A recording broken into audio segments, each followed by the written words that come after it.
बाळा, फक्त 1 मिनिट. माझा हा संदेश चुकून तुझ्या समोर आलेला नाही आहे.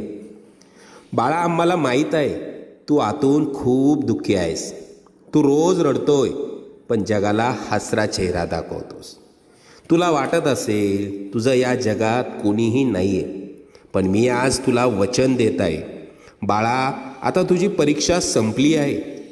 ज्या संकटांनी तुला घेरलं आहे त्याचा शेवट आम्हीच लिहिला आहे. माझ्यावर विश्वास ठेव. उद्याचा सूर्य तुझ्या आयुष्यात आनंदाची बातमी घेऊन येईल. आता येतील सुखाचे सोन्यासारखे दिवस.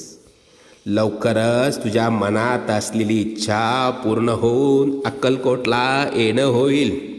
येशील ना? इच्छापूर्तीचे पेढे घेऊन अक्कलकोटला. सगळं मनासारखं होईल.